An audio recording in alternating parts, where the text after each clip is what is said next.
আসসালামু আলাইকুম রহমতুল্লাহি বারাকাতু। বন্ধুরা, আমি তোমাদের মাঝে ছোট্ট একটা আজকে প্রশ্ন করতে চাই। আচ্ছা, আমরা যারা দুনিয়াতে আইছি, আমরা তো দুনিয়াতে হয়তো একদিন থাকতাম না, আমরা সবাই জানি না।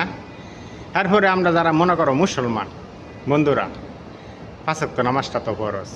আমরা যত কষ্টই হোক, আমরা যত পরিশ্রমী হোক, অন্তত পক্ষে পাঁচ ওয়াক্ত নামাজটা আদায় করার চেষ্টা করবা।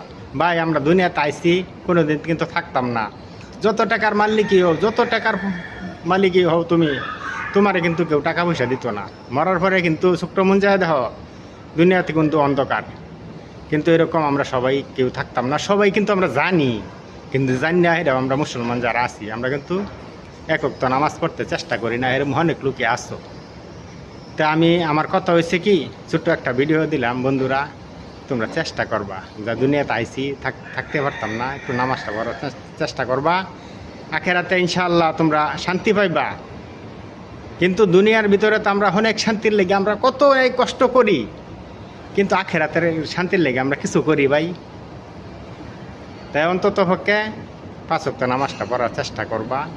যারা মনে করো একদম সময় পাও না, পাঁচ ওয়াক্ত না পারো, দুই ওয়াক্ত করবা, এক ওয়াক্ত পড়বা। এইভাবে আস্তে আস্তে তাই করবা, দেখবা যে পরে তোমার নামাজ ছাড়া কোনো কিছু ভালো লাগতো না। আমি একসময় নামাজ পড়তাম না ভাই, তখন ইনশাআল্লাহ তোমাদের দরবরকতে আমি মনে করো নামাজটা পড়ি।